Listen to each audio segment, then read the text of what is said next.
Lemon news में आप सभी का स्वागत है। मैं हूं सैयद सलमान और आप देख रहे हैं मुद्दे की बात। कभी मुंबई को सोने का खिताब, कभी न सोने का खिताब मिला था। मुंबई न सिर्फ जागती थी बल्कि मेहनतकश मजदूरों के पसीने से तरबतर स्टेशन दर स्टेशन अपनी ठसक का एहसास भी कराती थी। मिल मजदूर हो या फिर छोटे बड़े कारखानों के कर्मचारी न सिर्फ रात पाली की ड्यूटी का आनंद लेते थे बल्कि रात भर चलने वाले होटलों के व्यंजनों का भी लाभ उठाते थे।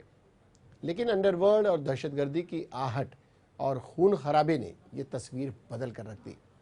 मुंबई की रातें सन्नाटे में तब्दील हो गई। कभी मुंबई की नब्ज पर हाथ रखने में महारत हासिल थी शिवसेना प्रमुख बाल ठाकरे को। अब उसी तर्ज पर मुंबई को फिर से रात भर रोशन रखने का बीड़ा उठाया एक नौजवान ने। आज हमारी चर्चा उसी शख्स की पहल पर मुद्दे की बात में।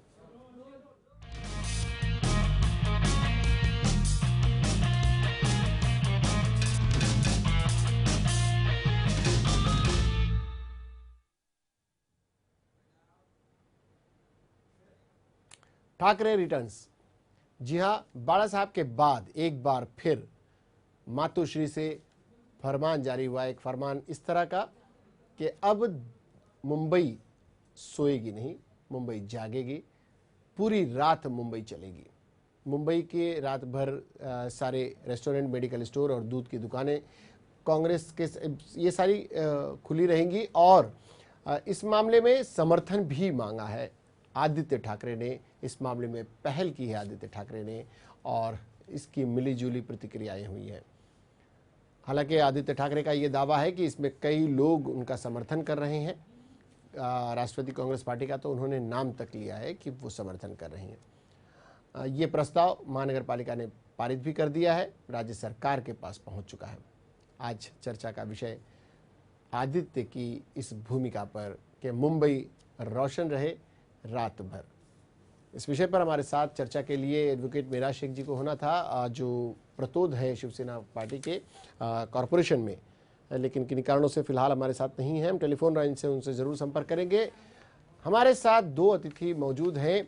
राहुल कनाल जी हैं। राहुल कनाल जी, आपका बहुत बहुत स्वागत है। राहुल कनाल जी यूथ कांग्रेस से जुड़े रहे हैं और फिलहाल उनका प्रमोशन हुआ है और मुंबई कांग्रेस के महासचिव बनाए गए हैं और साथ ही साथ कई इंडस्ट्रीज से भी उनका ताल्लुक है और होटल इंडस्ट्री के बारे में भी उनकी पैनी नज़र है। साथ ही साथ हमारे साथ हैं एडवोकेट सहगल जी, आपका बहुत बहुत स्वागत है।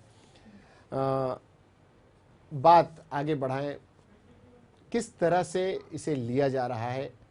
पहले हम एडवोकेट सहगल जी आपसे बात करेंगे। ये बताएं कि ये निर्णय एक महिला के नाते, एक एडवोकेट के नाते, एक साधारण नागरिक के नाते आपको कैसा लग रहा है। मुंबई महानगर पालिका द्वारा लिया गया कि रात भर रेस्टोरेंट, मेडिकल स्टोर्स, दूध की दुकानें व अन्य ज़रूरी सामान की चीज़ें खुली रहें।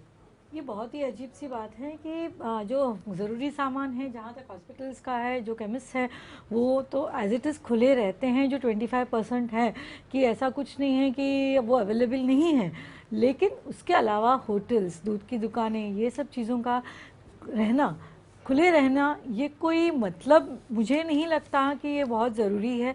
इससे पहले ये ज़रूरी है कि जो हम आज 1.5-2 साल से देखे जा रहे हैं कि सुरक्षा, आज पहले वो इस तरह से सुषम हो जाएं कि हम बैक टू स्क्वायर वन आए, कि हम सुरक्षित महसूस करें। पहले अपने आप को सुरक्षित महसूस करना जरूरी है। रात भर मुंबई का जागना महत्वपूर्ण नहीं है, आप ये कहना चाह रही हैं? जी हाँ। और राहुल जी, आपका क्या कहना है? देखिए, आप दो चीजें, एक आप युवा हैं, युवा कांग्रेस से जुड़े रहे हैं, आपने सोशल मीडिया पर बड़ी एक लंबी मुहिम छेड़ी थी युवाओं को लेकर बांद्रा में। युवाओं की नब्ज को आप जानते हैं। देर रात तक जागना उनकी शैली में शामिल हो गया है, लेकिन देर रात तक जागने का अर्थ क्या सड़कों पर उतर आना है, या फिर भूख लगी है या दवाइयों की ज़रूरत है, तो क्या इससे पहले अवेलेबल नहीं थी? समान जी, पहले तो मैं आपको ये कहना चाहूँगा, क्या जैसे कि रात भर रेस्टोरेंट्स की खुले होने की बात हो या मेडिकल शॉप्स खुले होने की बात हो, तो इसमें अगर एक रिस्पॉन्सिबल यूथ अपनी रिस्पॉन्सिबिलिटी जानता है, वो जब सड़कों पर निकलता है तो वो रिस्पॉन्सिबल है। मेजॉरिटी में 70% आज मुंबई में युवा हैं, तो उनको मेजॉरिटी में होने के नाते उनका मत रखने की पूरी जिम्मेदारी है और वो जिम्मेदारी से कदम उठा भी सकते हैं। और अगर रेस्टोरेंट्स में खाने की बात जहाँ तक आती है, अगर कोई एक युवा पूरे 12 घंटे मेहनत करने के बाद सर्विस क्लास का युवा अगर आता है और उसे अपने मम्मी को या डैडी को या पेरेंट्स को, किसी को भी घर के बड़ों को रात को आधी रात को उठा के वो खाना नहीं मांग सकता, तो अगर उसे खाना अवेलेबल मिल जाए तो उसमें क्या गलत बात है? एक बताइए, वकील साहब से हम जानेंगे कि एक अमूमन एक महिला है, आप गृहिणी हैं, आप ये बताएं अमूमन हम न इस निर्णय का विरोध कर रहे हैं न इस निर्णय के समर्थन, हम एक न्यूट्रल बात अगर करें, आप ये बताएं कि एक गृहिणी होने के नाते आप चाहती हैं कि आपके परिवार के सदस्य रात देर बहुत ज़्यादा देर हो भी जाए तो कितने बजे तक अपना भोजन ग्रहण कर लें? जी, जो भोजन ग्रहण करने का समय नॉर्मली 9, 10, 11 मैक्सिमम 11 होता है। और जहाँ तक मैं समझती हूँ, हम ये कहें कि जब हम 12 घंटे ड्यूटी करके वापस आते हैं और हमें तो जब भी करते हैं, ये एक रूल है किसी भी कंपनी में। आई थिंक अगर लेबर लॉज को जाने तो इतने समय के बाद उन्हें ब्रेक लेकर के उस कंपनी में जो 12 घंटे ड्यूटी देते हैं तो उन्हें घर ऑफिस में मेस या इवन आप बीपीओस देखेंगे तो अकॉर्डिंगली उनको प्रोवाइड कर, उसके लिए किसी भी युवा को बाहर जाके किसी होटल में खाना खाने की कोई अमूमन जहाँ तक हमने देखा है जो भी शिफ्ट होती है, हाँ, वो 10 बजे खत्म हो जाती है। कई शिफ्ट में बांटा अगर जाता है तो 3 शिफ्ट प्रमुख रूप से मानी जाती है। हाँ। सुबह 7 से 3, 3 से 11 और 11 से 7। राइट। और इसके अलावा अगर शिफ्ट मानी जाती है तो 10 से 6 या 9 से 5। राइट। अपनी सहूलत से कंपनियां रखती हैं। अब 11 बजे छूटने वाला 3 से 11, किसी जमाने में मिल मजदूर जब सड़कों पर उतरा करते थे, जैसा हमने कहा कि उनके पसीनों से तरबतर वो सड़कों पर जब निकलते थे तो मुंबई का नक्शा कुछ अलग हुआ करता था। वो रोजी रोटी की तलाश में होते थे, ओवर टाइम किया करते थे, देर सवेर निकलते थे और जब घर पहुंचते थे, घर पहुंचने से पहले ही कई ठिकानों पर इस तरह की व्यवस्था थी जहां पर वो भोजन कर लिया करते थे। होटल देर तक खुले रहा करते थे। हालात ने ऐसी पलटी खाई कि होटलों को बंद करना पड़ा। रात पहली में पुलिस की रेड गिरने लगी, होटल बंद होने लगे, आतंकवादी गतिविधियां हुई, इसके बाद और भी सख्ती आई। ऐसे आज के दौर में क्या उतने बड़े पैमाने पर रात में लोग निकलते हैं? मैं आऊँगा उसके पीछे के कारणों पर, लेकिन बताएं कि क्या आपको लगता है कि रात में खाने के लिए इतने लोग निकलते हैं? ये एक बहुत ही अच्छी बात है कि देखो अभी आपने जैसे कहा कि 11 बजे एक शिफ्ट बदलती है, तो जो 11 बजे शिफ्ट बदलती है वो शिफ्ट के लोग 9 या 8 के करीब एक खाने के लिए, भोजन के लिए ब्रेक लेते हैं, अपना खाना खाते हैं और 11 बजे जब तक वो अपने नेक्स्ट शिफ्ट वालों को चार्ज देते हैं उसके बाद निकलते हैं। तो उनके लिए 11 बजे के बाद बाहर जाके खाना और ये व्यवस्था आज के दौर में जो नए सिचुएशंस ऑफ वर्क है, क्योंकि जो आपने जैसे बताया कि जो हालात बदले हैं उसके बाद आज बहुत ही मतलब ये ज़रूरी नहीं है कि बाहर जाकर के उन्हें ये बाहर जाके खाया जाए न खाया जाए। बिल्कुल 11 बजे राहुल जी ये बताएं कि इससे पहले ये चीज़ें लागू होती हैं, इससे पहले होटलों के बंद होने का समय क्या है? देखिए सलमान जी, जो हमारा जो पुलिस एक्ट है उसके प्रमाण से 12:30 बजे आपकी रेस्टोरेंट की क्लोजिंग होनी चाहिए और 1:30 बजे तक आपका रेस्टोरेंट आपके स्टाफ के साथ में लॉक एंड की में रहना चाहिए। ये जो हमारा एक्ट बोलता है 12:30 से तक लास्ट ऑर्डर हो जाना चाहिए और 12 बजे 12:30 तक कस्टमर आ सकते हैं और तब तक ऑर्डर देते हैं तो वो ऑर्डर 1:30 बजे तक सब कुछ खाली हो जाता है। सलमान जी, मुझे आपको एक बात करनी थी, जैसे कि मैडम ने कहा, हम आते हैं आपके पास, आप ही से शुरू करते हैं, लेकिन उससे पहले हम देख तो लें कि दरअसल वो प्रपोजल है क्या। उस प्रपोजल में आदित्य ठाकरे ने एक चश्मो चिराग ठाकरे परिवार का, जिसे युवा नेता के रूप में सामने आए हैं और कुछ उनकी शैली इस तरह की है, जो फरमान उन्होंने जारी किया है रात भर खुले रखने का, वो प्रपोजल है क्या? उस प्रपोजल को देखते हैं और फिर आगे बढ़ते हैं। No, this proposal includes eateries right from a vada pav stall to a 5-star restaurant. So all sections of eateries. Again, it is not only about the nightlife. It is to make Mumbai more vibrant, more safe at night, and something for the youth to love their own city. No, I treated that because there were two things. One is New York, London, even Indore. For if you go to Sarafa Market, that is open all night. जी, सुना आपने राहुल जी।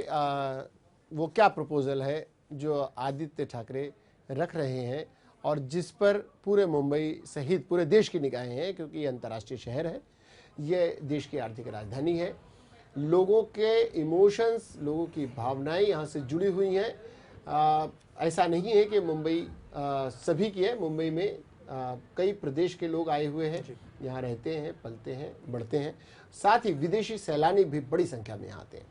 ऐसे में इस प्रस्ताव को लेकर किस तरह के लोगों की क्या प्रतिक्रिया हो सकती है, ये एक अलग विषय है। एक युवा क्या सोचता है, और आप कुछ कह रहे थे। जी, पहले तो सलमान जी मैं आपको ये कहना चाहूँगा कि जैसे मैडम ने कहा कि शिफ्ट के ऊपर, तो पहली बात तो आपके मीडिया के अंदर ही कुछ ऐसी शिफ्ट्स है जो पे रात भर आपको काम करना होता है, और रात भर आपको खाना, आपके लिए कोई घर वाला या कोई ऑफिस में आपके लिए खाना नहीं बनता।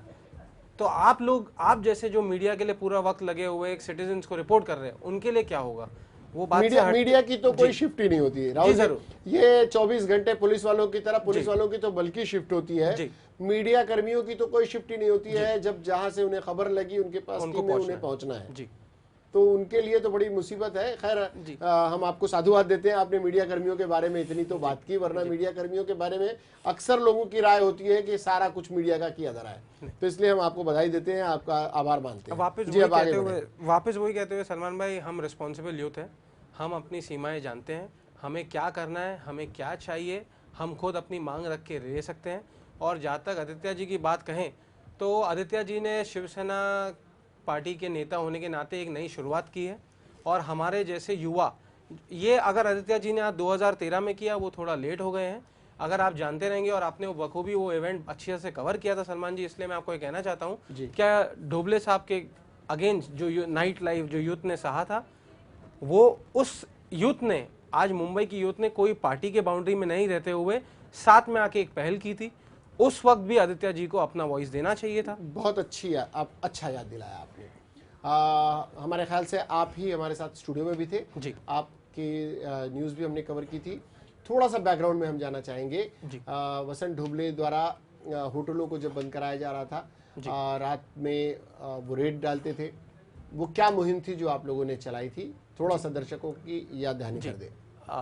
सलमान जी, मैं आपको बताना चाहूँगा कि उस वक्त पे ऐसा था कि रेस्टोरेंट्स, जो बेसिक कैफेटेरियाज है, जैसे एक अमर जूस सेंटर नाम का एक रेस्टोरेंट इरला में था, उस रेस्टोरेंट में ढोबले जी 11:30 के वक्त, एक बार 9:30 बजे, एक बार 10:30 बजे और तीसरी बार 11:30 बजे सीसीटीवी कैमरा में उनको बाकायदा कैप्चर किया गया। वो हॉकी स्टिक लेके एक रेस्टोरेंट में अंदर आए, जहाँ पे उस रेस्टोरेंट में बच्चे थे, फैमिलीज थी, युद्ध बैठा हुआ था, और सीधा मैनेजर को हॉकी स्टिक से मारते हुए उन्होंने बाहर लेके गए। अभी इसके पीछे उनका कारण क्या था? क्या उन्हें इस हद तक गिरने की ज़रूरत थी? आप एक जब पुलिस डिपार्टमेंट में है या पुलिस ड्यूटी में है, आपका काम यह है कि आप सिटीजन्स के लिए सही से सही चीज़ें कैसे मुहैया कराएं। आपका उसके बाद उनके ऊपर कार्रवाई हुई जी, जिस तरह से उनका रवैया था, या उनके प्रो न अगेंस्ट जाते हुए हम ये बताना चाहेंगे अपने दर्शकों को कि वसंत ढोबले जी ने उसके बाद कई जगह पर कार्रवाइयाँ की थी। फेरी वालों के खिलाफ, फेरी वाले भी सड़कों पर उतरे थे, युवजन भी उतरे थे, स्टूडेंट्स भी उतरे थे सड़कों पर। उसके बाद तब एक आवाज़ यूथ की तरफ से, शिवसेना की तरफ से आई थी जी, शायद मैं सही कह रहा हूँ? सही शुरुआत में जी, शुरुआत में। लेकिन वसंत ढोबले पर जब कार्रवाई हुई तो शिवसेना ने वसंत ढोबले का साथ दिया था सही कार्रवाई के लिए जी। तो वो क्या कारण उस वक्त सलमान जी, आपको याद होगा कि आपके स्टूडियो में हम बैठे हुए थे, और शिवसेना के, मैं उनका नाम भूल रहा हूँ, उनके एक एमएलए आपके साथ फोन लाइन पे उस टाइम पे मौजूद थे, और उन्होंने वाईसी पवार जी और हमारे एमएलए कृष्ण हेगड़े जी भी उस वक्त स्टूडियो में थे। उस वक्त पे उन्होंने साफ साफ कहा था कि ढोबले जी जैसे ऑफिसर जो कर रहे हैं, ये यूथ भटक चुका है, और ये यूथ को सही राह पे लाने के लिए सही तरीका है। ये शिवसेना का स्टैंड एज एन एमएलए उन्होंने दिया था। अभी उस बात को अगर आप वापस दोहराएंगे, अगर आप देखना चाहेंगे कि अच्छा, अगर ठीक है, उस वक्त तो कोई पार्टी बाउंडेड वो मूवमेंट नहीं था, वो एक प्योर यूथ मूवमेंट था, जहाँ पे मुंबई के हर वर्ग के यूथ ने अच्छी तरह से बढ़ कर उसमें शामिल हुए थे। खूब सारे एक्टरों ने उसके ऊपर ट्वीट किया था। कई एक्टर जो बॉलीवुड के सुपरस्टार्स हैं, उन्होंने भी ये कहा था कि सलमान का भी आया था। यहाँ I would stop you one thing that कि हम बोलते हैं कि यूथ के लिए, लेकिन आज हम 2 साल से वकील साहब भाई, ये मामला ऐसा है कि जो पूरा हमारी समझ में आ रहा है, युवा वर्ग अब, जैसा मैंने मिल मजदूरों का जिक्र किया, मैंने जिक्र किया उस दौर के कर्मचारियों का जो कल कारखानों में काम करते थे, आज युवा वर्ग बड़ी संख्या में बीपीओज में, मीडिया में काम कर रहा है, जो देर रात को निकलता है, शायद आदित्य ठाकरे जी के निशाने पर या उनके रडार पर वही लोग हैं, उन्हें आकर्षित करने का प्रयास हो रहा है। I would just not agree to that because कि शायद वो उनके निशाने पे नहीं है, हम कुछ पॉजिटिव एंगल देख रहे हैं जो शायद पॉजिटिव नहीं है जी। हम उस नेगेटिव पे भी आते हैं, हम आपके पास आते हैं ज्योति जी। एक हमारे मित्र जिन्हें हमारे साथ स्टूडियो में होना था और शायद बहुत जल्द हो स्टूडियो में, वो रास्ते में ही है, हमसे जुड़ चुके हैं, एडवोकेट मेरा शेख साहब है, जो शिवसेना की कॉरपोरेशन में वो कॉरपोरेटर भी हैं और विप भी हैं, वो शिवसेना के महानगर पालिका में, वो हमारे साथ जुड़े। एडवोकेट मेरा जी, आपका बहुत बहुत स्वागत है। हाँ, शुक्रिया जी आपका। जी जी जी। मेरा साहब, आप आदित्य ठाकरे जी के मित्र हैं, आप वहाँ पर उनके द्वारा मनोनीत किए गए हैं शिवसेना द्वारा, शिवसेना कॉरपोरेशन में आप प्रतोद हैं।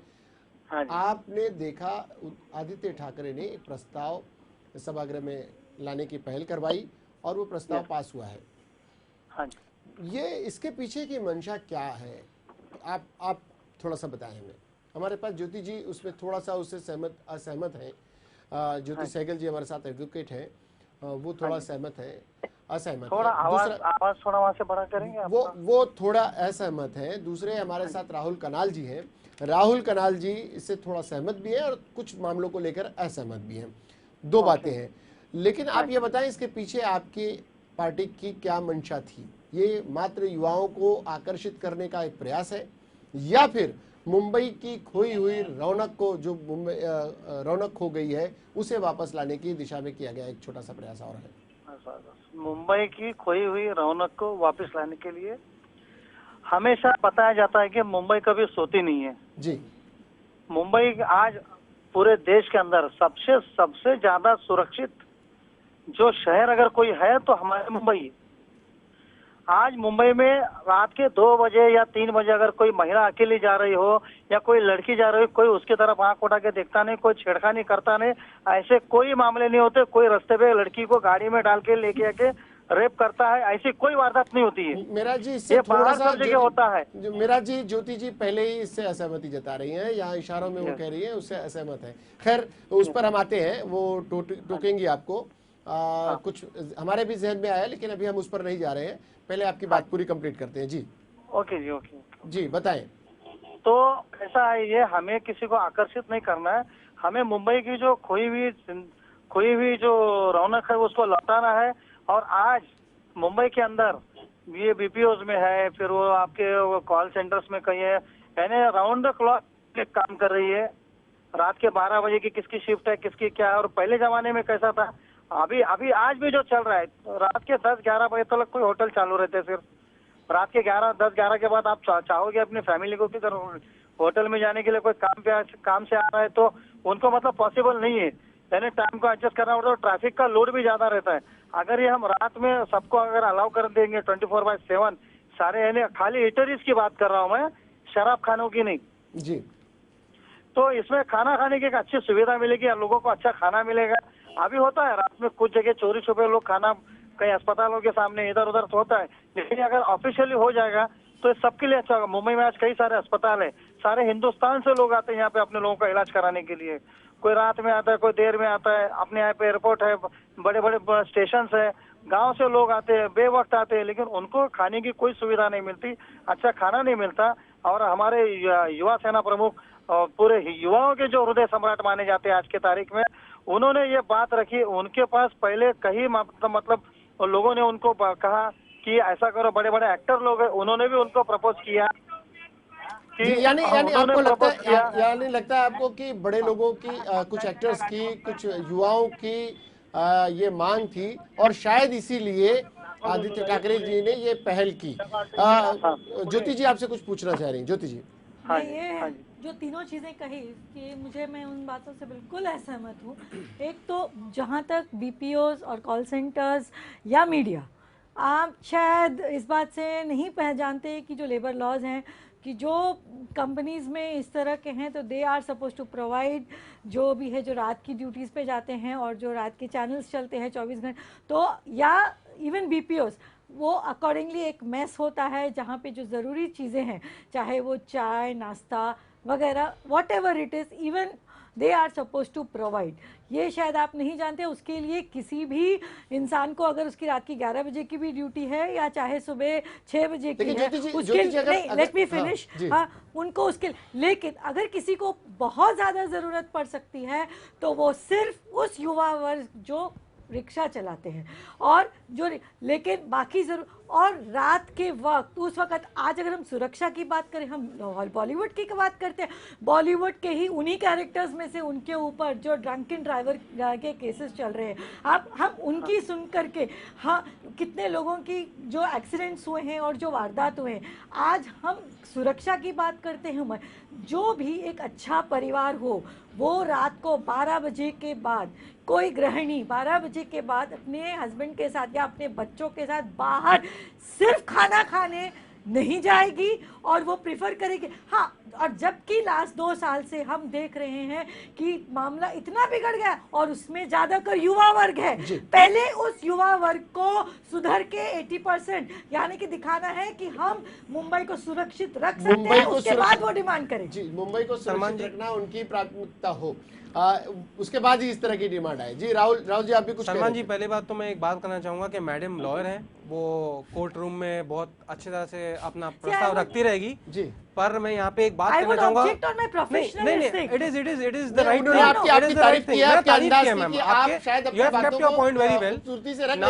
थिंग। दूसरी तरफ राहुल जी जो हमारे साथ में दूसरे अतिथि टेलीफोन लाइन पर जुड़े हैं, बहुत जल्द हमारे साथ स्टूडियो में, हम उम्मीद कर रहे हैं कि बहुत जल्द पहुंचे, चूंकि वो ट्रैफिक में फंसे हुए हैं। मेरा शेख साहब वो भी एडवोकेट है, यानी आप 2 वकीलों के बीच आप फंसे हुए हैं, तो आप शब्दों के चयन में थोड़ा सा सर, लेकिन मैं परहेज रखें ऐसी बातों का जो कोर्ट और वकीलों को अच्छा न लगे। लेकिन सलमान जी, अभी क्या है, अभी हम लोग यहाँ पे जो फाइट ऑफ सर्वाइवल में है यूथ आज का, तो हमें ये प्रस्ताव भी चल जाएगा, इनके बीच भी लड़ना सही है। आपको मैं अभी 2 लॉयर्स को लॉ की बात बताना चाहूँगा। पहली बात तो मुंबई पुलिस एक्ट, जो बॉम्बे पुलिस एक्ट के नाम से जाना जाता है, उसमें क्लियर कट प्रस्ताव दिया गया है क्या टर्मिनस के बाजू में अगर आपको रेस्टोरेंट चालू करना है तो आप 24 आवर्स कर सकते हैं। और इसी मुंबई में, इसी महाराष्ट्र में, हमारे आज की गवर्नमेंट में कई रेस्टोरेंट्स लेबर मिनिस्ट्री से, टूरिज्म मिनिस्ट्री से ऑन है और उनको बाकायदा लीगल परमिशन दी गई। जी जी जी जी, जैसे कि कुछ ऐसे उदाहरण आप हमें बता सकते हैं? जैसे कि कुछ जगह के तो लोगों को पता है, शहर के कुछ नामचीन रेस्टोरेंट्स, मेरा साहब आप हमारी बात सुन रहे होंगे, हमारी आवाज, 3-4 रेस्टोरेंट्स कुछ इस तरह के हैं जो जिन्हें देर तक अलग अलग कारणों से, अलग अलग मिनिस्ट्री द्वारा, अलग अलग जो अथॉरिटीज है उनसे उन्हें परमिशन मिला हुआ है। जी राहुल जी बताएं, वो जैसे कि हमारी गवर्नमेंट में आप देखेंगे, यहाँ पे मुंबई महाराष्ट्र की गवर्नमेंट में बड़े मियाँ नाम का रेस्टोरेंट है कोलाबा में, उसे लीगल लेबर डिपार्टमेंट से परमिशन है, और उनके 2 आउटलेट्स है। अपना ढाबा नाम का अंधेरी में एक आउटलेट है जिनको टूरिज्म मिनिस्ट्री से परमिशन है। ग्रांट रोड पे दिल्ली दरबार नाम का एक रेस्टोरेंट है जिन्हें लीगल परमिशन है, क्या वो सेक्स वर्कर्स के लिए रात को चालू रहे। तो आप मुझे बात बताइए, क्या सेक्स वर्कर्स के लिए एक रेस्टोरेंट चालू रखा जा सकता है, युवा के लिए नहीं रखा जा सकता? दूसरी पॉइंट पे मैं आता हूँ, मैडम को मैं यहाँ पे बताना चाहूंगा, क्या आज 50% जो महिला और पुरुषों का जो आज का एक आकलन दिखाया जाता है, उसमें मैं उनको ये बताना चाहूंगा कि 72%, चाहे वो महिला हो या पुरुष हो, वो युवा में आते हैं। 17 से 35 के बीच में मुंबई में 72% हम लोग हैं। तो हम अच्छी तरह से जानते हैं हमें क्या करना है, हमें किसको एग्जाम्पल सेट करने की जरूरत। मैडम मैं आपके बीच में नहीं बोलता हूँ, आप मेरे बीच में नहीं बोलते। तो किसी को भी हमें सही या गलत करने की कोई जरूरत नहीं। हमारे पेरेंट्स घर पे हैं, हमारे पेरेंट्स घर पे हैं, स्ट्रिक्ट होना पड़ा है। नहीं जरूर, अच्छी बात है, लॉ स्ट्रिक्ट कीजिए। लॉ आपका बहुत स्ट्रिक्ट है, इसके लिए आपका कन्विक्शन रेट आपका नहीं सलमान जी, वेरी गुड। आप लोग इतने अच्छे हैं, इसलिए हमारा कन्विक्शन रेट इंडिया का सिर्फ 4% है।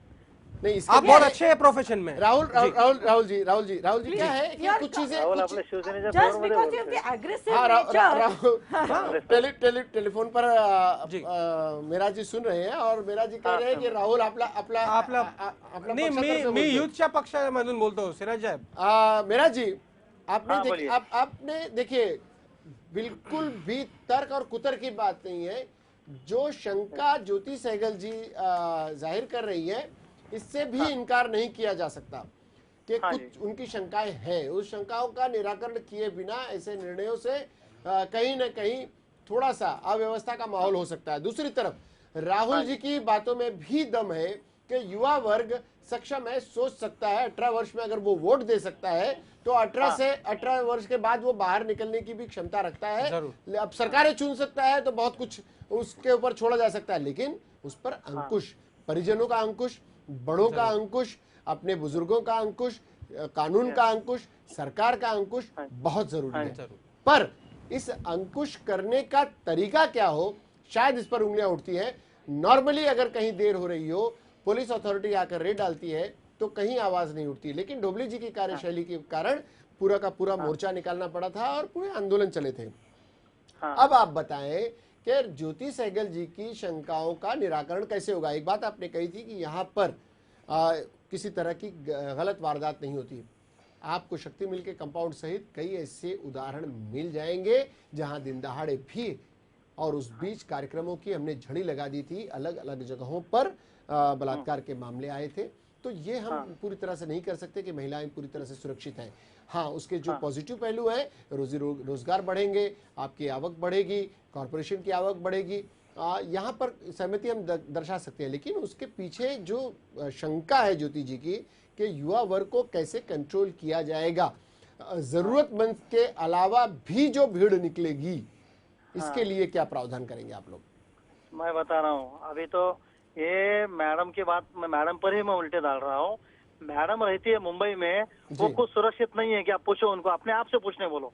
जी मराठी में कहावत है, आपले और जब ओळखावे, जब वो सुरक्षित है, सुनो वो सुरक्षित है, उनके घर वाले सुरक्षित है, मनोज जी, तो बाकी लोग असुरक्षित कैसे रह सकते हैं? मेरा साहब वही कह रही है ज्योति जी। और जहाँ तक हम जरूरी की बात कर रहे हैं कि जिनके लिए रेस्टोरेंट्स होने चाहिए, तो नहीं वैसा कुछ होगा। सारे के सारे सुरक्षित। अभी कैसा है, सुनिए मेरी बात मैडम, आप मुझे बोलने दीजिए। अगर ये 24 घंटे सब सारे ईटरी सब चालू रहेंगे, सारी चीजें रहेंगे, तो करप्शन नहीं रहेगा। कहीं पुलिस वाले जाके किसी को डंडा मार के कोई खाने पीने का आइटम बेच रहा है, क्या बेच रहा है, तो उनको पुलिस वाले तंग नहीं करेंगे। पुलिस की दादागिरी खत्म हो जाएंगी। आप लोगों को ढोबले के दंडे किसी को पसंद नहीं है। दोबारा कोई ढोबले ऐसा दंडा नहीं मारेगा। आपकी पार्टी दंगा करना है हाँ, ताकि हमें तो लाइसेंस पुलिस जो है, मेरा पुलिस जो साहब डिसएडवांटेज उठाती है, तो पुलिस डिसएडवांटेज नहीं लेगी इसका। मेरा साहब इसके अलावा पब्लिक भी इसका कोई डिसएडवांटेज नहीं लेने वाली। आप समझ रहे हैं दंगा आप? करने का। और वो जो रिक्शा वाले हैं उनके लिए ये सब चाके प्रोवाइड करें, क्योंकि अरे यही वो सबके लिए युवा है। मैडम, ये हम किसी एक वर्ग के लिए नहीं कर रहे, ये सभी के लिए, ये आपके लिए भी कर रहे हैं, ये सबके लिए कर रहे हैं हम। जो समझ रहे युवा हैं आप? है शिवसेना में, ये जो कोई ज्यादातर एक जो विशिष्ट युवा वर्ग के है, लिए वो नहीं है। इस profession 24/7 में जो उनके लिए, जो उनकी जो जिद कंसेप्ट है मानने हमारे के साहब लिए का, अब कुछ भी हो सकता वो है। आदित्य साहब का, लेकिन वो कोई एक विशिष्ट वर्ग के लिए नहीं है। उसका फायदा सभी को होगा। देखिए, let it be come on, एक आने दो उसको। एक बात है समझ में आ जाएगा मेरा ये सबको। साहब, एक शंका जो ज्योति जी की है वो, और शंका नहीं, इसे इस तरह से प्रचारित भी किया गया है कि ये युवाओं को आकर्षित करने के लिए, क्योंकि देर रात को बाहर निकलने के बुजुर्गों को मुझे नहीं लगता 0.1% बुजुर्ग शायद बुजुर्ग तो निकलेंगे भी नहीं बाहर। बिल्कुल, वो बहुत कम निकलेंगे। गृहणियां कम निकलेंगी और नहीं गृहणियां कोई काम कम करने निकलेंगी, वाला राइट। पुरुष। ये भी कम निकलेंगी। वही युवा वर्ग जो या तो बीपीओज में काम करता है, कॉल सेंटर्स में काम कर रहा होगा, या कोई मीडिया में काम कर्मियों में करते काम हैं, कर रहा होगा, या फिर इंडस्ट्रियल ऐसी एरिया में कोई जगहों काम पर करते इंडस्ट्रियल होंगे, एरिया में काम कर रहे हो, टैक्सी जो रिक्शा वाले होंगे। 11 हाँ बजे जी। टैक्सी रिक्शा वाले, उनको सहूलत है। जो लोग भी नौकरी पेशा है, 11 के बाद में कभी कभी देर होती है, 12 बजते हैं, बाहर निकलते हैं, घर जाकर तकलीफ नहीं देनी है, वो रास्ते में खाना खाते हुए जाएंगे। अव्वल तो यह है कि कोई रोज होटल का खाना पसंद करता नहीं, वो अपने परिजनों के बीच में खाना चाहते हैं। लेकिन होटलों के खुलने के कुछ, अगर उससे नीति निर्धारण के तरीके से देखा जाए, कुछ कारण होंगे कि उसे चालू करने के पीछे मंशा सही हो सकती है, पर सवाल भी उतने ही उठेंगे। युवा वर्ग ज्यादा उत्साहित है। राहुल, देखिए राहुल कनाल दूसरे पक्ष से ताल्लुक रखते हैं, लेकिन हाँ। इस निर्णय को वो अपने तय इस निर्णय से सहमत नजर आते हैं, पर पूरे उसमें सहमत। शंकाओं के साथ।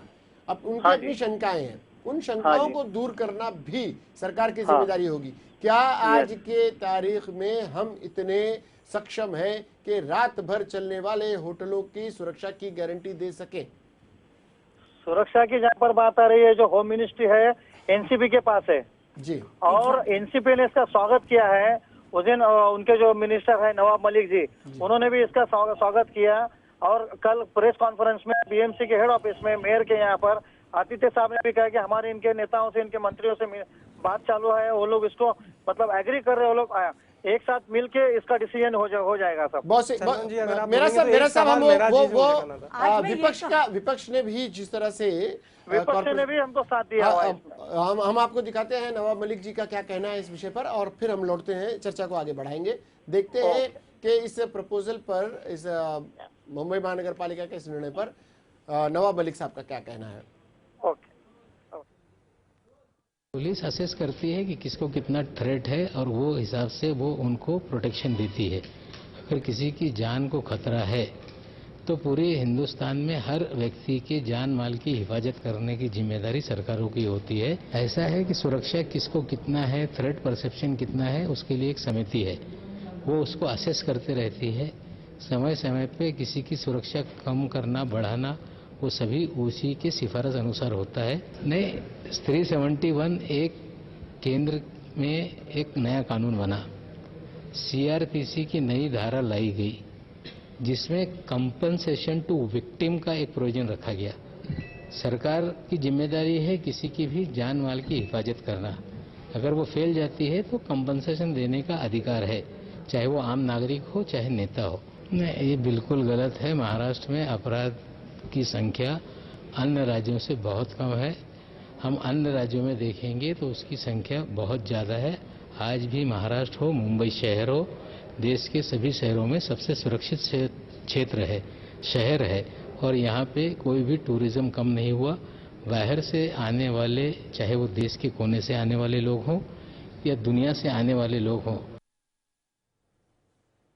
मेरा शेख साहब हमारे साथ बने हुए हैं, ये थे नवाब मलिक, और हमारे साथ मेरा शेख साहब बने हुए हैं। हमारे साथ राहुल जी हैं और ज्योति सहगल जी, एडवोकेट ज्योति सहगल जी हमारे साथ बनी हुई हैं। हम चर्चा कर रहे हैं आदित्य ठाकरे के उस सपने को कि वो मुंबई को रात भर जागते हुए देखना चाहते हैं। ज़रूरतमंद जो लोग हैं वो रेस्टोरेंट जाएँ, खा सकें, इसलिए रेस्टोरेंट खुले रहें, मेडिकल स्टोर खुले रहें। हालांकि ऐसी व्यवस्था कई होटलों की, कुछ उदाहरण के साथ में राहुल जी ने बताया है कि कुछ होटल खुले रहते हैं, मेडिकल स्टोर्स खुले रहते हैं, 24 आवर्स के लिए ये प्रावधान है कि कुछ किलोमीटर की दूरी पर मेडिकल स्टोर्स खुले रहते हैं, हॉस्पिटल्स पर उनकी व्यवस्था होती है। मुझे नहीं लगता कि रात के वक्त कोई बहुत ज़्यादा दूध की ज़रूरत पड़ती है, दूध की दुकानें खुली रहेंगी। खैर वो भी अगर खुली रहती हैं तो बेहतर है। किस तरीके से हो रहा है, अगर ये सचमुच में मुंबई की खोई हुई रौनक को प्राप्त करने का प्रयास है तो इसके लिए किसी को आपत्ति नहीं है, लेकिन ये अगर सिर्फ राजनीति है तो शायद इसे लेकर लोगों को आपत्ति होगी। लेकिन क्या, और सुरक्षा के मुद्दे पर भी, सुरक्षा के साथ साथ इससे लाभ क्या हो सकता है कॉरपोरेशन वगैरह को, इस मुद्दे पर भी आदित्य ठाकरे ने अपना बयान दिया था। वो भी हम देख लेते हैं। लगातार उनकी कुछ चीजें थी, वो हम देख लेते हैं और फिर अपने अतिथियों के पास आते हैं। दरअसल कहा क्या आदित्य ठाकरे ने। This will stagger the traffic hours and it also eases out the traffic. अभी पहली फेज में ईटरीज है, केमिस्ट है और मिल्क शॉप्स है। मेरा जो एक सेकेंडरी फेज, मेरा जो प्लान है या विजन है, उसमें शॉप्स, जैसे कि अगर आप जो रास्ते की शॉप्स होते हैं, फिर पेन की शॉप्स हो, वॉच की शॉप्स हो, वो हो गए। शायद जिम्स होने चाहिए मुझे लगता है। तो ये दोनों चीजें काफी महत्वपूर्ण है। जी बिल्कुल, जैसे फीनिक्स होगा या कुछ, अगर आपको फैमिली को रात को लेके जाना तो वहां भी जा सकेंगे, ऐसी मेरी उम्मीद होगी। चीज ऐसे कि अभी ईटरीज जब बंद होती है तो ऐसा नहीं है कि पुलिस रास्ते पे नहीं होते। कभी कभी बेचारे 2 बजे 3 बजे सब जगह नाकाबंदी पे होते हैं, ड्यूटीज पे होते हैं। तो ऐसे नहीं है कि ईटरीज के चालू होने से या बंद होने से कोई पुलिस की जिम्मेदारी बढ़ेगी या कम होगी। मुझे ये लगता है कि अगर अभी भर रास्तों पे ईटरीज चलेगी तो जब लोग ज्यादा हो गए तो मुझे नहीं लगता कि सिक्योरिटी का मामला कोई होगा। और एक चीज इसमें है कि जब बिजनेसेस चलेंगे तो जो बिजनेसमैन है वो खुद भी इंश्योर करेगा कि इसमें सिक्योरिटी प्रॉब्लम ना हो। अभी आते सुना है कि एनसीपी ने सपोर्ट किया है इसको और 2 डिपार्टमेंट्स उनके पास है, लेबर और होम। मैं यही सोचता हूं कि जो भी किसी की भी कुछ ऑपोजिशन हो, कोई भी एक मिसअंडरस्टैंडिंग हुआ होगा, आइए बैठते बात करते हैं और इस प्रपोजल मुंबई के लिए और यूथ के लिए आगे ले जाते हैं। मुंबई और यूथ आदित्य ठाकरे के रडार पर, युवा चेहरा शिवसेना का, और एक निर्णय लिया है, एक फरमान जारी किया और तुरंत बीएमसी हरकत में आई। ये प्रस्ताव जहां तक हमें याद है कि लेबर मिनिस्टर रहते हुए नवाब मलिक भी ले आए थे, किन्हीं कारणों से उसे विलासराव देशमुख की सरकार थी और तब मामला रफा दफा हो गया था और नहीं हो पाया था। अब फिर राज्य सरकार के पास ये प्रस्ताव गया है। जैसा आदित्य ठाकरे जी कह रहे थे कि 2 महत्वपूर्ण प्रभाग इससे जुड़े हुए, एक लेबर और दूसरा होम, दोनों एनसीपी के पास है और एनसीपी के प्रवक्ता ने अगर कह दिया है, इसका समर्थन किया है, तो इससे ये माना जा सकता है कि ये प्रस्ताव राज्य सरकार द्वारा भी पास कर दिया जाएगा। राहुल जी, जब आदित्य जी का बाइट हम चला रहे थे, उस दौरान कुछ कहना चाह रहे थे आप मेरा साहब से। जी मेरा जी, अगर आप लाइन पे होंगे तो मुझे आपसे एक सवाल पूछना था। जो मरकंड जी आपके काउंसिलर हैं, जिनके थ्रू आदित्य जी ने ये टेबल किया है प्रपोजल को, वो एक सिटीजन कैंडिडेट है और सिटीजन कैंडिडेट से मैं जो समझता हूँ, एक रिस्पॉन्सिबल यूथ समझता है कि लोगों ने जिसे चुन के लाया हो, जिन्होंने अपने बीच में से एक को खड़ा किया हो, तो उस नाते मेरा ये बोलना होगा कि रेजिडेंशियल एरियाज अवॉइड करते हुए 24 आवर्स चलाए, कमर्शियल एरियाज में चलाया जाए, रेजिडेंशियल एरियाज बिल्डिंग्स को उससे दूर रखा जाए, क्योंकि मैं या आदित्य जी ये नहीं चाहेंगे कि हमारे खुद के बिल्डिंग में एक जॉइंट चालू चलता रहे और उसमें हमारे घर के लोग आते जाते रहे और बाहर से अनजान लोग वहाँ पे आए। तो मेरा सिर्फ इतना कहना है कि एज अ रिस्पॉन्सिबल यूथ, आपका प्रपोजल, ये हमारा प्रपोजल था जो हमने 4 साल पहले डाला, पर अभी एक आम यूथ की जो मांग है वो ये है क्या हम हमारे बड़े बुजुर्ग जो आजू बाजू में रहते हैं उनको तकलीफ दिए बिना हमारी इच्छा पूरी करें। जी मेरा साहब, आपने देखा कि सहमति तो है, लेकिन उनका ये मानना है कि सचमुच अगर युवाओं को ध्यान में रखते हुए या फिर कर्मचारियों के लिए और रात में जागने वालों के लिए है, तो एक कमर्शियल कॉम्प्लेक्सेस के आसपास में ही इस तरह की व्यवस्था की जाए, न कि सभी को परमिशन दे दिया जाए और बिल्डिंगों के आसपास में जो होटल्स हो, रेस्टोरेंट्स हो, वहां भी परमिशन दे दिया जाए ताकि लोगों को किसी तरह की असुविधा हो। क्या कहेंगे आप मेरा साहब? शायद मेरा साहब हमारी आवाज नहीं पहुंच पा रही है उन तक। ये कैसा प्रस्ताव है ज्योति सहगल जी? ये जो प्रस्ताव है, जो मुझे लगता है कि जो राहुल जी ने कहा, यस, इसका उनकी बातों से साफ है कि वो भी ये जानते हैं कि इट्स नॉट वेरी प्रोटेक्टिव और वेरी, और आज इन्हीं के शब्दों में मैं कहूँ तो इन्होंने कहा है कि जैसे टर्मिनसेस है, it should be allowed. Yes, अगर आप कोई भी स्टेशन हो, अंधेरी स्टेशन हो, चेंबूर स्टेशन हो, उसके पास कोई रेस्टोरेंट हो, there is no objection over it, क्योंकि वहाँ पे उसके वजह से किसी और को दिक्कत, हाँ अगर कोई ज़रूरतमंद आता है वहाँ, और वो तो ऑलरेडी है। आज आप उसके आगे अगर आप कहेंगे कि हर जगह रेस्टोरेंट्स खुले हो और हर जगह, पहले तो ये बात ध्यान में रखिए कि जस्ट बिकॉज हम इस प्रोफेशन में हैं कि ये आप होटल इंडस्ट्री में हैं, और इसका मतलब ये नहीं है कि वही इंडस्ट्री के वजह से ही, लेकिन जिस चीज़ को मायने में रखते हुए ये प्रस्ताव रखा गया है उसको ध्यान में रखिए कि आज इन जो शिवसेना और आदित्य ठाकरे के जो ज़्यादा करके जो वोटर्स हैं और जो ज़्यादा करके जो एक प्रॉपर है, जो बाहर कौन जाता है रात को, उनमें से बहुत से लोग हैं वो हाँ। इससे एक शंका और एक सुझाव राहुल जी की तरफ से आया। मेरा साहब हमारे साथ जुड़ गए हैं। मेरा साहब, हाँ जी, राहुल साहब की तरफ से एक सुझाव आया है। वो 4 साल पहले भी इस तरह का आंदोलन चला चुके थे कि होटल्स खुले रहे युवाओं के लिए, लेकिन उनका ये कहना है कि कमर्शियल कॉम्प्लेक्सेस के नज़दीक, जहाँ पर इंडस्ट्रियल एरिया हो, कमर्शियल कॉम्प्लेक्सेस हो, जहाँ पर सचमुच मजदूर और कामगार वर्ग आता हो, देर सवेर रहता हो, वो खाना खाने जाना चाहता हो, उसके लिए सुविधा उपलब्ध हो, वहाँ तक तो ठीक है, लेकिन सोसाइटीज़ के आसपास जहाँ पर रेसिडेंशियल एरिया है वहाँ पर इस तरह की व्यवस्था न होने दी जाए, क्योंकि इससे बुजुर्गों को और वहाँ के रहने वालों को इससे परेशानियाँ हो सकती हैं, असुविधा हो सकती है। तो इस मामले में क्या किया जाएगा आपकी तरफ से? यहाँ क्या पर सोचते हैं? हम लोगों ने ये प्रस्ताव में हमारा वो भी है कि जहाँ पर भी ये 24 घंटे का जिसको परमिशन चाहिए, जिस होटल वाले को, तो उनको वहाँ के जो लोकल एरिया के जो लोग रहते, रेसिडेंट जितने लोग रहते हैं उधर पे, उन लोगों का 70% लोगों का एनओसी चाहिए, कंसेंट चाहिए वो उनका। वो एनओसी किस पैमाने पर तय होगी? वो बीएमसी अभी उसका नॉर्म चल रहा है, उसका अभी वो कानून में उसका प्रावधान किया जाएगा। वो तो वो एक अगर वो हर सबसे family कंसेंट में लेते बच्चे 70% होंगे, लोग की उनके बैठी गए signature लेके कि होटल इधर हो 70% जाए, हमारा उसको signature विरोध ले नहीं है, जाएंगे। तो ही बनेगा, तो ही उसको लाइसेंस दिया जाएगा। नहीं लाते तो लाइसेंस नहीं दिया जाएगा उसको। यानी उसके लिए भी कुछ प्रावधान रखे जा रहे हैं। Yes yes yes, of course. Rahul ji. जी मेहराज जी, मैं आपसे ये बात कहना चाहूँगा, क्या हाँ जी। जैसे 4 साल पहले हमने भी एक यूथ मूवमेंट चलाया था, वो कोई हाँ जी। पार्टी बैनर के अंडर नहीं था। जब डोगले साहब थे, आपको जानकारी शायद होगी सर, तो उस वक्त पे हमारा साथ इस मुंबई की यही यूथ है, उस वक्त पे 68% थी, आज 72% है। तो उस वक्त पे युवा सेना ने साथ क्यों नहीं दिया? उस वक्त युवा सेना ने साथ नहीं दिया, अभी इस बारे में तो मैं बोल नहीं सकता, जी क्योंकि अभी मैं खुद युवा सेना में, मैं सालों से हूँ। ये आपकी मूवमेंट सब तो पहुंची नहीं कहीं। शायद मैं आपको इसका जवाब दे जी सकती नहीं हूँ। पहुंची नहीं, मैं आपकी बात, आपका जवाब नहीं समझ लोगों पाया। तक पहुंची नहीं। देखो जी जरूर, आदित्य वो हो साहब की मैं सकता है बात कि आपको मैं बता रहा हूँ। जी अच्छा शायद सब्जेक्ट रहेगा तो आदित्य साहब ऑलवेज वेलकम करते हैं जी उसे। जरूर जरूर। नहीं, और मैं विद्यार्थी सेना से जुड़ा हुआ हूँ। जी, जरूर। आज भी मैं भारतीय विद्यार्थी सेना का महाराष्ट्र का सचिव हूँ जी और महापालिका में शिवसेना का प्रवक्ता हूँ जी। और युवा सेना के कोटा से हूँ। जी अभी मैं आपको मेहराज जी आपकी बात मैं जानता हूं, लेकिन मैं आपको ये बात बताना चाहूंगा कि यहाँ हाँ का जी। जो युवा है, मुंबई का हाँ जो जी। युवा है, वो क्रॉस पार्टी और अक्रॉस द लाइंस की बात समझता है। आज ओके, अगर ओके। आज अगर हम 4 साल पहले से ये सोच रहे थे, और अगर आदित्य जी आज अगर ये सेम सोच रखते हैं, तो अच्छी हाँ बात जी। है, उन्होंने अपने आइडियोलॉजी में सोच बहुत अच्छी चीज लाया सोच है। अगर और मिल रही हो, जी युवाओं Yes. के हित की बात हो, जी इसमें किसी तरह की राजनीति ना हो, जी तो शायद युवा वर्ग को भी अच्छा लगेगा अगर उससे सिर्फ राजनीति की बू आई किसी भी प्रपोजल, किसी भी प्रस्ताव या किसी भी नीति में, तो युवा वर्ग के भिदकते देर नहीं लगती। अभी युवा वर्ग में बहुत सी जागृति की जरूरत है।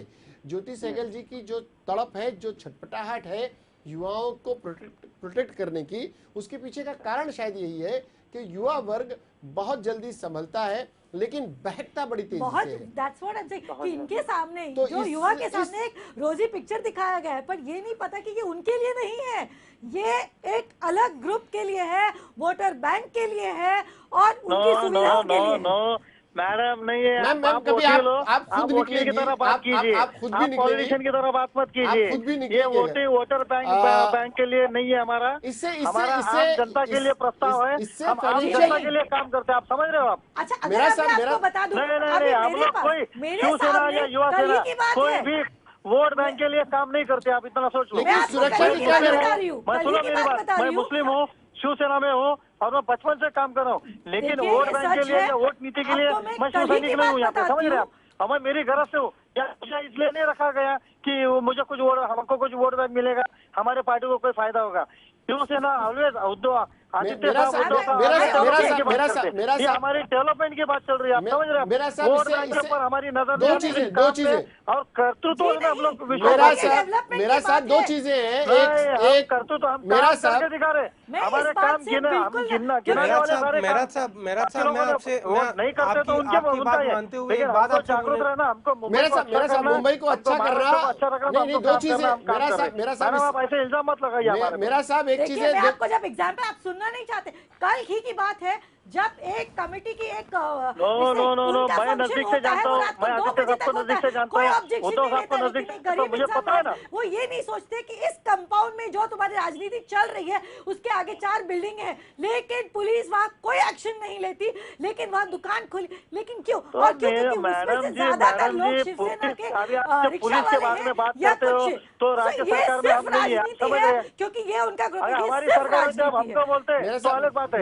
मेरा आप साहब, राहुल जी से पूछिए, राहुल जी मेरा- से बोलो, ये जो आपका आज टुकड़ा है युवा वो। वर्ग है, मेरा वो साहब, हमारे पे मेरा इल्जाम साहब, मत लगाइए। मेरा साहब, सुरक्षा की दृष्टि से अगर कुछ चीजें अगर सुरक्षा की दृष्टि से असंवेदनशील मान ली जाए, ऐसे में इस तरह के निर्णय अगर आएंगे तो ठीक है, उससे दुकानों के गुमास्ता के फायदे होंगे, गुमास्ता लाइसेंस पे लोगों को रोजगार मिलेगा, देर रात तक होटल खुलेंगे, बहुत सारे पॉजिटिव इसमें दिखाई देते हैं।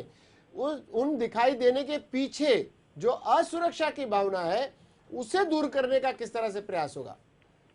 उससे अभी वही राउंड द टेबल बात हो जाएगी और आदित्य साहब हमारे मुख्यमंत्री जी से भी बात करेंगे, होम मिनिस्टर से भी बात करेंगे, एनसीपी के नेता, कांग्रेस के नेता, ये सब मिलके इसके ऊपर एक नीति बननी बनाई जाएगी इसके ऊपर कि सुरक्षा का कैसे ख्याल हो। और ये 24 घंटे चालू रहेगा तो ट्रैफिक की भी समस्या हल हो जाएगी और सुरक्षा तो वैसे तो हमारी मुंबई सुरक्षित है।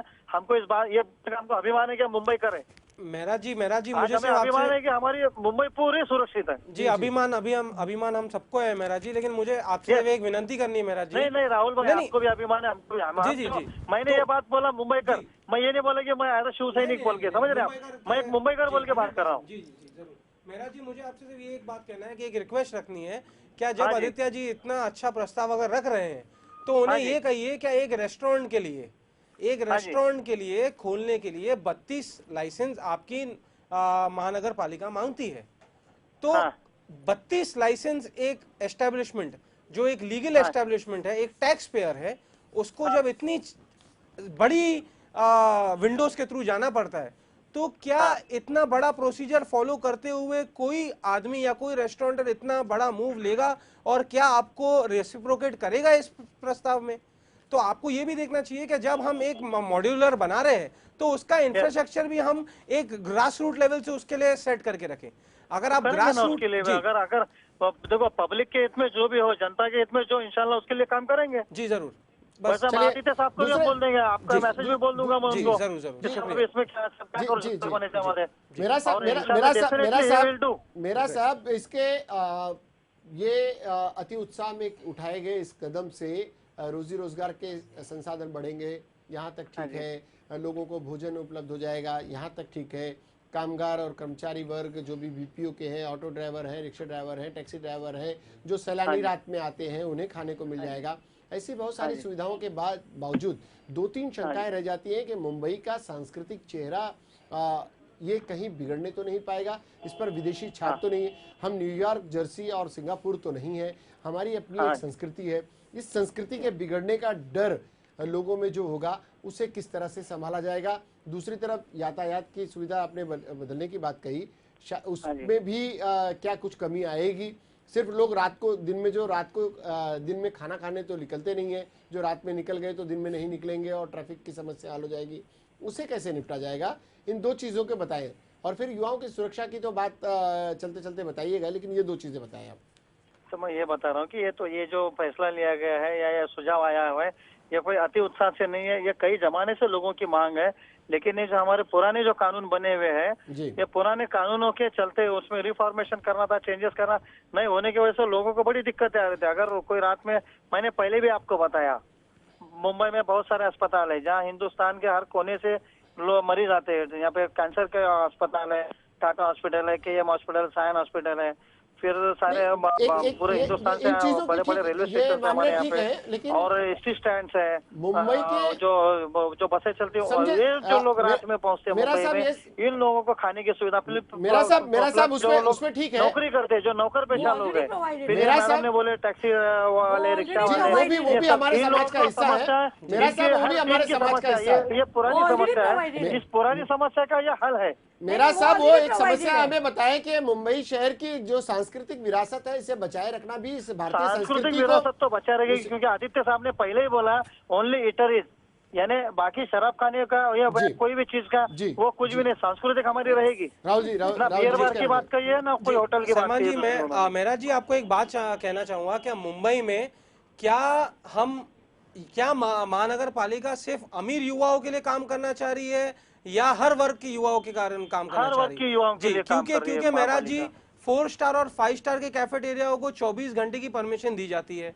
उनको पहले से है, नहीं वो पहले से है, तो अगर आप बदलाव की बात करें तो आप पहले ये बदलिए। कानून नहीं, वो बीएमसी का कानून है sir, section 394 of the BMC, please आप चेक कर लीजिए सर। 394 सबको लागू है, 394 ईटिंग हाउस लाइसेंस। सुनिए मेरा जी लाइसेंस के लिए लागू है, आप समझ रहे? मेरा जी, लेकिन जो 5 स्टार का जो लाइसेंस लेते हैं लोग, इनके जो भी जितने भी सारे लाइसेंस है ये सब उनके, किनके 5 स्टार का ग्रेड 1 लाइसेंस है। मेरा साहब सवाल अगर सभी के लिए है, सभी छोटे से छोटे रेस्टोरेंट और 5 स्टार तक के अगर एक ही श्रेणी में आ जाते हैं और इससे बीएमसी को आवक होती है, इससे किसी को इनकार नहीं है, लेकिन इसके पीछे जिन शंकाओं को, जैसे एक शंका अभी भी निराधार, अभी भी उस पर होना बाकी है, जो ज्योति जी ने शुरू में उठाए थे, ज्योति सहगल जी ने, कि महिलाओं की सुरक्षा की क्या गारंटी होगी। अव्वल तो बेवजह कोई महिला इतनी रात को निकलेगी नहीं, लेकिन अगर निकलती है, जैसा कि हमने कहा कि दिन दहाड़े भी वारदातें होती हैं, ऐसे में बहुत चलते संक्षेप में बताएं कि महिलाओं की सुरक्षा के दृष्टिकोण से भी आप लोग क्या पहल करेंगे। तो महिलाओं की सुरक्षा की दृष्टि से हमारी बात चल रही है, बताया ना मैंने आपसे कि माननीय मुख्यमंत्री जी से और फिर जो मंत्री जी और आदित्य साहब, सरकार की तरफ से अगर उनसे बात करेंगे उसके ऊपर। सलमान जी मेहरा जी ये बोलना चाहते हैं कि कांग्रेस गवर्नमेंट इतनी सक्षम है क्या महिलाओं की रक्षा कर पाएगी, और इसी की वजह से वो ये प्रस्ताव रख रहे हैं। और हमारी पुलिस डिपार्टमेंट, पुलिस का खाता जरूर, मैं तो ये कभी नहीं बोलूंगा कि कांग्रेस गवर्नमेंट सक्षम है। नहीं देखिए, अभी राजनीति नहीं कीजिए मेहरा जी, पुलिस डिपार्टमेंट की बात नहीं चल रही है, लोगों की सुविधाओं की बात करो। मैंने अभी तक बोला क्या मेरे पार्टी का? नहीं मेहरा जी, पुलिस डिपार्टमेंट सक्षम है, पुलिस डिपार्टमेंट सक्षम है। हम नहीं तो मेहरा जी, पुलिस डिपार्टमेंट सक्षम है, नहीं देते कि हमारा शिव सैनिक सक्षम है सुरक्षा देने के लिए। जरूर जब आदित्य साहब हमारी जरूर करिए मेहरा जी, पर पुलिस डिपार्टमेंट सक्षम है। राहुल जी, मेरा साहब और ज्योति सहगल जी, आप लोगों ने चर्चा में हिस्सा लिया, काफी अपनी अपनी बातें रखी। जिन शंकाओं का निराकरण होना अभी बाकी है वो चीजें राज्य सरकार की तरफ ढकेल दी जाएंगी। राज्य सरकार कुछ चीजें मुंबई महानगर पालिका प्रशासन पर थोप देगा। ये राजनीति तो कहीं ना कहीं मेरा साहब इनकार करते रहे, और मेरा साहब हो सकता है आदित्य जी के इस निर्णय के पीछे कोई राजनीति ना हो, लेकिन युवा उनकी तरफ अगर उम्मीद से देखता है तो उसके पीछे का कारण है ठाकरे परिवार का टैग लगा होना। और एक चीज इस पूरे प्रकरण में निकल कर आई है कि बड़ा साहब के बाद आदित्य ठाकरे के रूप में एक नए चेहरे ने निर्णय लेने की जो कुवत दिखाई है उसे जरूर मानना होगा कि उन्होंने निर्णय लेने का फैसला किया, और मुंबई महानगर पालिका के उनके सभी नगर सेवक एक साथ खड़े हुए और मुंबई महानगर पालिका में इस प्रस्ताव को पारित करवा लिया। इतना के लिए तो वो बधाई के पात्र है, लेकिन जो शंकाएं हैं इस पर भी काम किया जाना है, जरूरी है। राहुल जी की शंका, ज्योति सहगल जी की जो शंका है वो आम युवा वर्ग की और एक महिला की शंका है। इस बहाने हम इन दोनों को ले आए थे कि एक युवा वर्ग और दूसरी महिला भी अपनी बात रखेगी। आप लोग हमारे साथ जुड़े, उन शंकाओं के निराकरण पर हमारी नजर रहेगी। मुंबई को रात भर जगमगाना चाहिए। इस मामले में हम भी चाहते हैं कि मुंबई की खोई प्रतिष्ठा लौटे, और इसमें जितने भी प्रयास हो सकेंगे हम भी अपने चैनल के माध्यम से जरूर करते रहेंगे। आपका बहुत बहुत शुक्रिया मेरा साहब। राहुल जी आपका भी बहुत बहुत शुक्रिया। ज्योति सहगल जी आपका भी बहुत बहुत शुक्रिया। उम्मीद करते हैं कि मुंबई की खोई प्रतिष्ठा को वापस लाने के इस प्रयास को लगातार बल मिलता रहेगा, लेकिन राजनीति नहीं होगी, इसका भी ख्याल रखा जाए। फिलहाल के लिए मुद्दे की बात में इतना ही। इसके बाद भी खबरों का सिलसिला जारी रहेगा। देखते रहिए अल्लामा न्यूज़।